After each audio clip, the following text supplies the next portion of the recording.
Hey, what's going on, everyone? Welcome back to the channel. Weird animals of Australia. Why Down Under is so unique.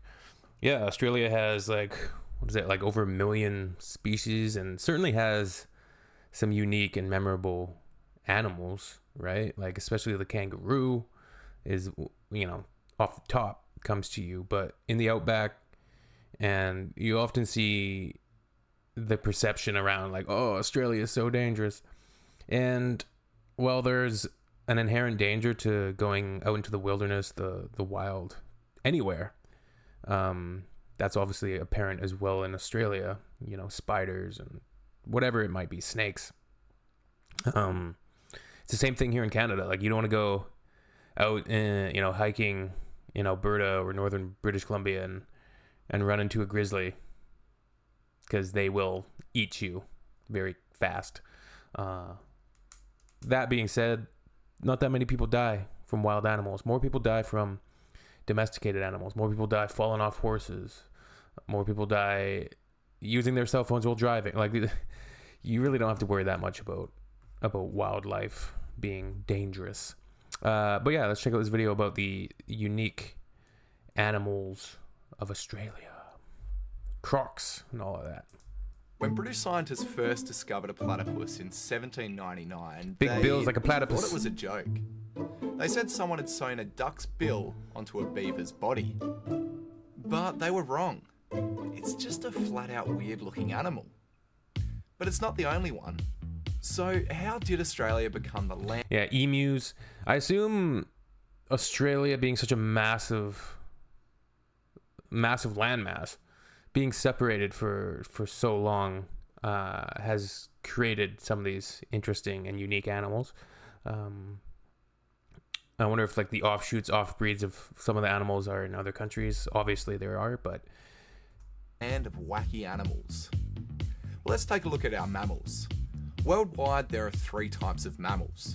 There's placentals, which are like us. There's monotremes, which lay eggs. And then there's marsupials, which have the little pouches. Ew, it's not like in cartoons. Most of the mammals in the world are Placentals. But Australia is kind of different. We're the only continent on Earth with all 3 types, but also the only continent where marsupials dominate the landscape. So let's go back to where it all began. About 250 million years ago, Australia was part of a much bigger island called Gondwana. Gondwana contained... Whoa. Gondwana contains South America, Africa, Arabia, India, Antarctica, and Australia. Damn. most of the land in the southern hemisphere. Wait, how long ago was that? To where it all began. About 250 million years ago, Not that Australia long ago. was part of a much bigger island called Gondwana.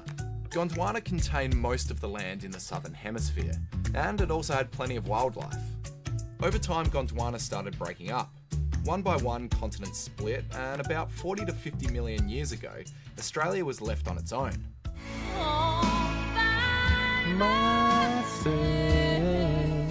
This meant that all the animals that were on Australia and didn't have wings were now kind of stuck. And this is where things get Evolution. See, while in the Gondwana days there were marsupials all over the place, pretty soon they started to disappear, and the placentals started to take their place. Except in Australia. That led scientists to think that maybe the marsupials were the only animals that got stuck here, and that's why they did so well. But one discovery kind of shook things up a little bit. Back in 1987, scientists discovered the fossil of a placental mammal in Queensland called Tingamara portororum. Say that 3 times Tingamara fast. portororum. Tingamara The scientists portororum. reckon it was living in Tingamara Australia portororum. around the time it broke off, but it's pretty hard to pinpoint a date.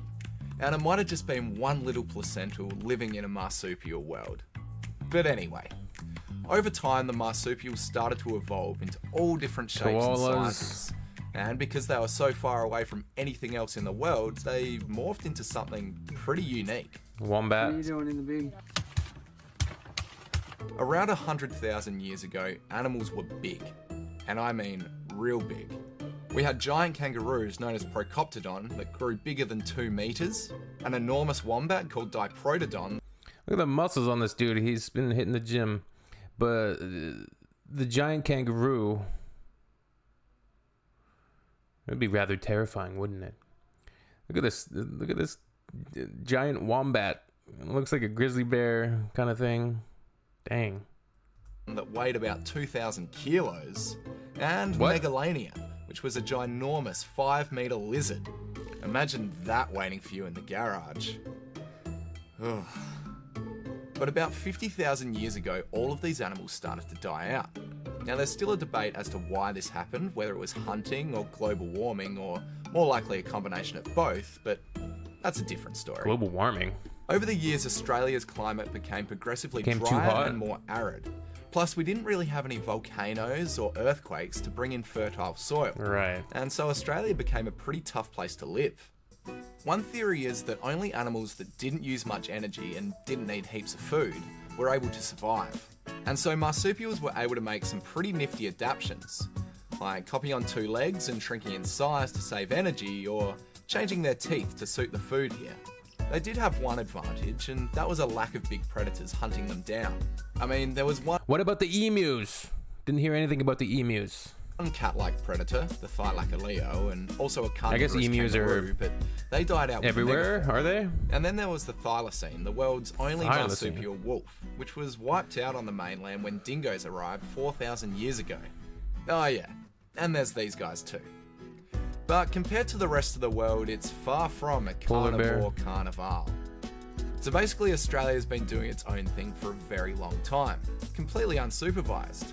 And that's made us a living laboratory of evolution's coolest and quirkiest concoctions. Way to go, evolution. Hey guys, thanks for watching. If you liked it, make sure you chuck us a thumbs up and head on over to our channel as well. We're going to be putting up heaps of new cool videos in 2020. And while you're at it, head on over to the ABC Education website. You'll find heaps of cool resources for students, teachers, and your parents. So that's pretty interesting, and the study of historical fauna and flora, it's pretty cool, and how things developed and how they came to be, how they evolved over the years, animals that died out, didn't make it, evolution, all of that, Darwin, right? Darwinism, survival of the fittest, survival of the fitness, boys. Little Trailer Park Boys reference there for you. But yeah, crocodiles and the prominence of the marsupials. It's cool. It's interesting. And then going back 250 million years, Gondwana is probably a lot more green, fertile in Australia. And then it drifted south. It became a lot more drier. He said there's no volcanoes, so you're not getting as much of that fertility of the land. And that's why certain animals didn't make it, certain animals did. I think Australia is not any more dangerous wildlife and animal wise than anywhere else. Probably, like you said, the carnivore, large predatory carnivores are probably more prevalent in the Americas. Like we got the grizzly bear, polar bears up north, big cats, black bears. What else we got? Can't really think of much else that's dangerous. And I hike all the time, and I've never even seen a grizzly bear yet. I've seen a grizzly bear, but I was driving. They're huge, absolutely massive animals. Scary. All right, you don't want to get ragdolled by like Leonardo DiCaprio in The Revenant. All right, peace.